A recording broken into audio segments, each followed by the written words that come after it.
soal polemik TNI Jaksa jaga kejaksaan, kita ulas malam hari ini bersama Ketua Komisi Kejaksaan, Pujiono Suwandi. Malam Pak Puji. Dan ada juga peneliti senior Imparsial Al-Araf. Selamat malam Mas Al-Araf. Selamat malam Mbak. Ya, saya mau ke Mas Al-Araf dulu. Mas Al-Araf, kalau menurut Anda setuju nggak sih dengan penambahan tugas baru dari TNI ini untuk menjaga kantor kejaksaan?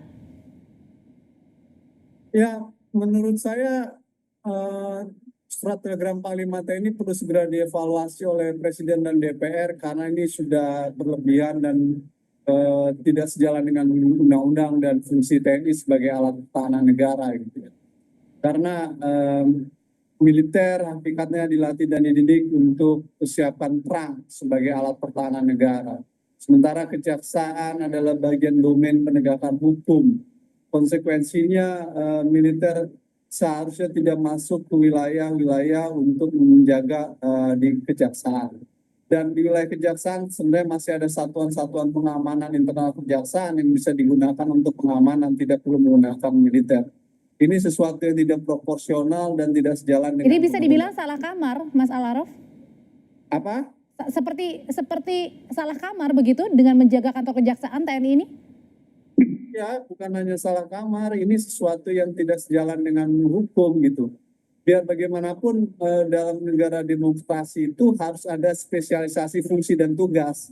Intelijen tugasnya deteksi dini, kejaksaan, polisi penegakan hukum, tentara itu untuk pertahanan, birokrasi sipil untuk melayani masyarakat. Konsekuensinya militer tidak diperlukan untuk masuk dan menjaga wilayah penegakan hukum dalam kejaksaan. Karena itu sesuatu yang berlebihan dan akan menimbulkan persoalan.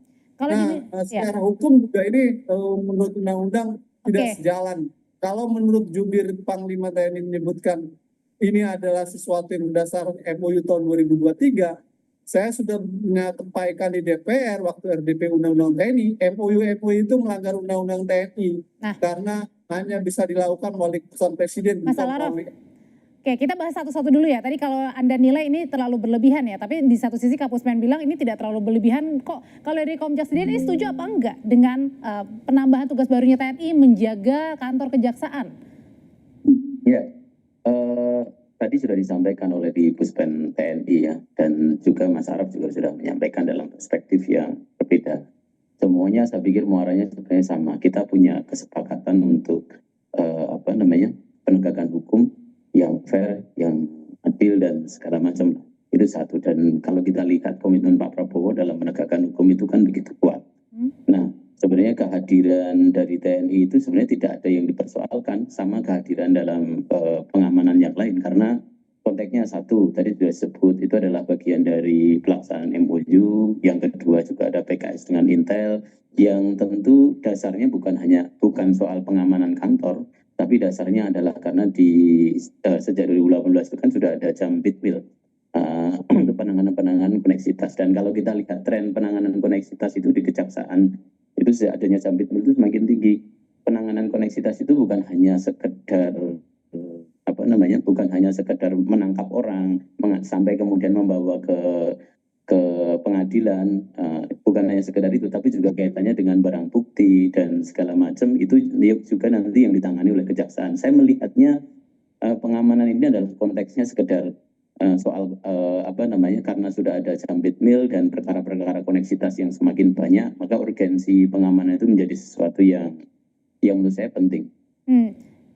Ini termasuk juga dengan pengamanan yang dilakukan tugas barunya untuk TNI dan juga kejaksaan begitu, Pak Puji?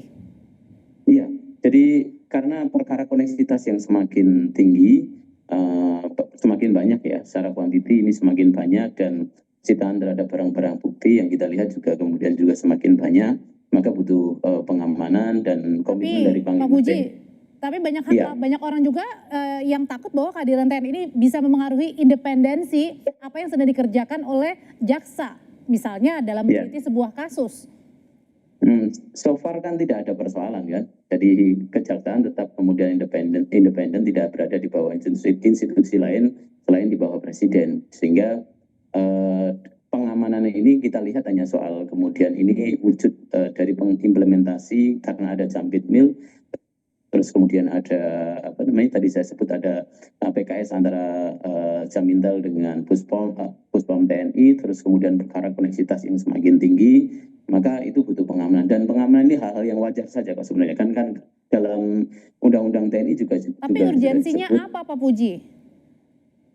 Urgensinya? Ya, karena kan ancaman, gangguan, tantangan dalam penanganan perkara koneksitas ini semakin tinggi, dan kita tahu kan beberapa case misalnya soal apa namanya ketika penanganan perkara-perkara yang melibatkan pelakunya adalah TNI, dibutuhkan kan nanti proses yang lebih ekstra, dan konteks itulah yang kemudian saya melihatnya di situ.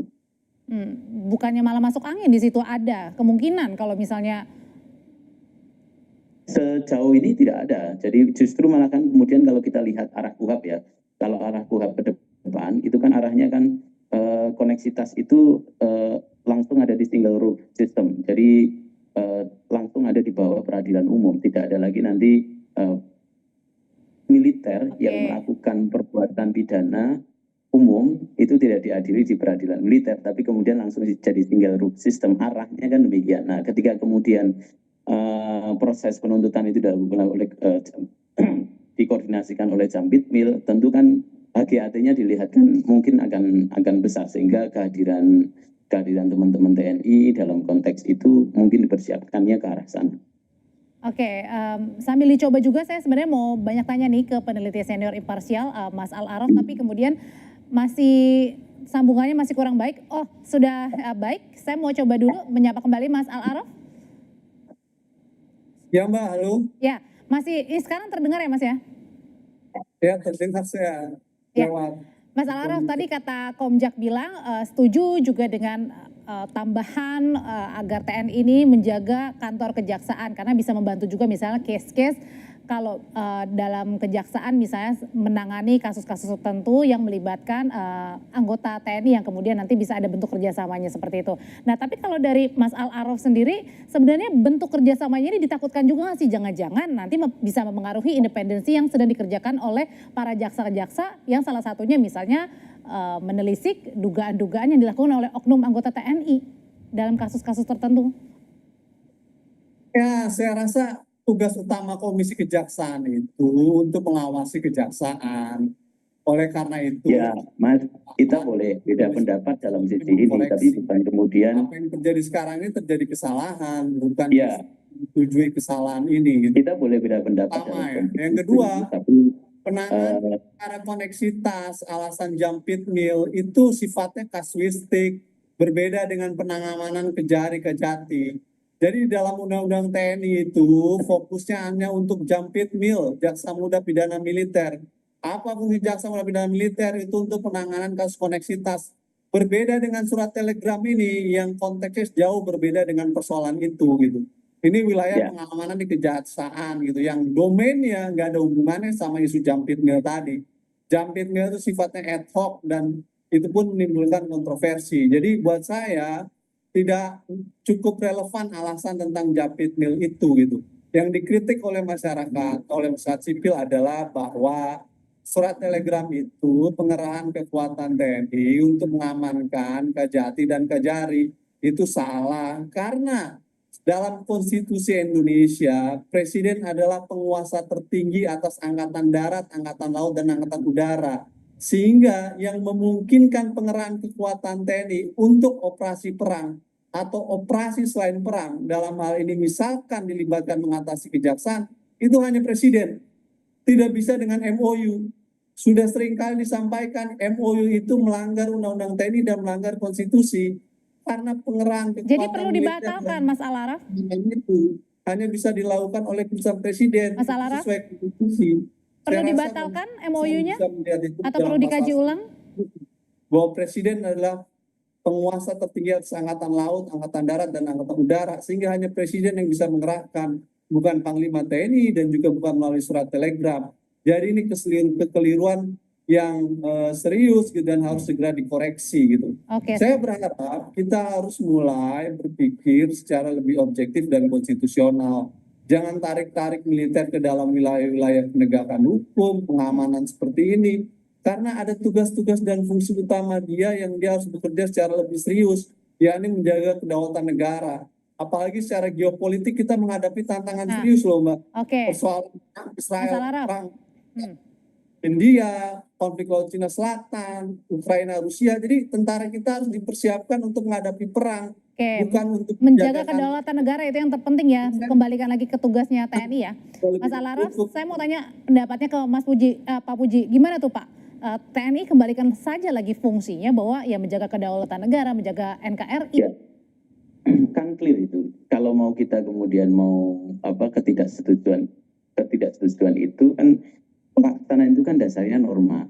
Ya, norma itu kan diregulasi. Dan kalau kita lihat di regulasinya baik di Undang-Undang TNI yang lama maupun Undang-Undang TNI yang baru itu kan TNI itu memiliki bisa memiliki 16 fungsi. Nah, salah satu fungsinya adalah menjaga tempat-tempat vital, dan kejaksaan itu dalam konteks penegakan hukum itu dianggap sebagai alat vital yang bisa kemudian TNI itu turun di situ. Nah, kalau konteksnya kemudian ketidaksetujuan itu ya kemudian kan normanya ini yang kemudian harus di-challenge. Nah, apa yang kemudian dipersoalkan bahwa TNI dalam konteks itu hanya melaksanakan norma saja yang sudah ada itu. norma dalam Nah, undang. kalau konteks saya sebagai Komisi Kejaksaan tentu melihatnya begini, bahwa dalam penanganan perkara-perkara koneksitas yang semakin banyak dan beberapa laporan yang kemudian kita terima di Komisi Kejaksaan pun bahwa ada kesulitan ketika kemudian menangani persoalan-persoalan koneksitas ini, sehingga kemudian dibutuhkan efek kejut barangkali yang cukup untuk kemudian kejaksaan itu punya power yang cukup ya, dan dukungan TNI agar perkara koneksitas itu bisa ditangani dengan maksimal dan seefisien mungkin. Apalagi ketika kita kemudian punya dorongan kuat bahwa perkara koneksitas nanti di bawah satu atap di peradilan umum. Berkaitan dengan koneksitas ini, Mas Al-Araf, kalau Mas Al-Araf menduganya atau melihatnya dengan TNI yang membantu menjaga perkara koneksitas ini kantor kejaksaan, Mas Al-Araf ini ya Mbak, perkara koneksitas tidak bisa dijadikan dasar dan alasan untuk pengerahan kekuatan militer menjaga kejaksaan dan kejati-kejari. Saya rasa Komisi Kejaksaan harus bisa memahami persoalan ini, bahwa Jampit Mil punya fungsi untuk penanganan koneksitas itu iya, tetapi bukan berarti mengamankan Kajati dan Kajari dengan mengerahkan kekuatan militer, itu tidak bisa. Kenapa demikian? Karena yang bisa mengerahkan kekuatan TNI itu hanya Presiden, Mas, secara konstitusi. Di dalam pasal 10 konstitusi disebutkan Presiden adalah penguasa tertinggi atas angkatan darat, laut, dan udara. Sehingga pengerahan kekuatan militer untuk perang atau selain perang, dalam hal ini untuk membantu misalkan kejaksaan, itu hanya bisa dilakukan oleh keputusan Presiden, bukan melalui MOU. MOU yang TNI itu melanggar konstitusi dan melanggar undang-undang. Ini bukan soal norma, ini soal yang sangat serius, Mas Al-Araf, yang harus dievaluasi justru oleh Presiden dan oleh DPR. Jadi nggak ada hubungannya dengan soal koneksitas, itu soal yang lain, itu soal koneksitas itu. Nah, oleh itu surat telegram ini harus dievaluasi dan harus segera dikoreksi oleh Presiden dan oleh DPR karena dia bertentangan dengan konstitusi. Jadi saya berharap Komisi Kejaksaan jangan membenarkan sesuatu yang salah dan keliru gitu. Artinya karena perlu ada evaluasi ya dari konstitusi. dari Dan Mas Al-Araf ya. Undang-undang nggak bisa ini juga gitu. Undang-undang ini tidak dimungkinkan. Kalau gitu saya mau ke Mas Puji. Kalau gitu Pak Puji perlu nggak ada evaluasi atau gas terus aja nih dengan tambahan tugas baru TNI ini? Kan dalam konteks PKS yang kita baca ya, tentu ketika saya diundang di sini, kita baca beberapa norma yang tadi juga disampaikan, baik itu Undang-Undang TNI, terus kemudian juga yang turunan dari situ kan kemudian ada peraturan-peraturan terkait. Nah, terus kemudian juga ada MOU yang mendasari ada Jampit Mil, terus kemudian juga ada PKS. Nah, dalam PKS antara Puspom TNI dan Jamintel itu kita melihat kan bantuan pengamanan itu memungkinkan memang. Jadi ada kemudian bantuan pengamanan itu, yang bantuan pengamanan itu bisa bersifat insidentil dan bisa bersifat reguler. Nah, kita melihatnya ini insidentil saja, bukan reguler, dan yang kemudian harus kemudian terus menerus gitu. Tapi mesti detail dalam beberapa hal ya Oke, nanti baik. kita uji karena memang prepare penanganan koneksitas yang kita lihat memang kita sudah diskusikan itu bahwa sekarang kan di Kejati itu sudah ada Baik. SPIDMIL, asisten pidana militer. Dan nanti kalau itu kemudian perkaranya semakin naik, dulu hanya ada Kejaksaan Agung nih. Oke. Kemudian kan sudah kemudian ada Aspidmil, dan kalau nanti perkara koneksitas semakin naik, tentu akan kemudian turun kepada kejari-kejari yang ada di Indonesia. Dan ini bagian dari persiapan ke arah sana kita melihatnya. Kita melihat bukan Baik. soal tadi yang disampaikan oleh Pak Arab. Ya, masukan dari Pak Arab sangat bagus, tentu juga. Oke, Dan sudah kita jadikan tangkap bagian dari Pak Puji. Ya. Terima kasih untuk informasinya Ketua Komisi Kejaksaan Pujiono Suwandi dan peneliti senior imparsial Ya. Al Arab. Ya, Selamat malam Bapak-Bapak. Mas Adi.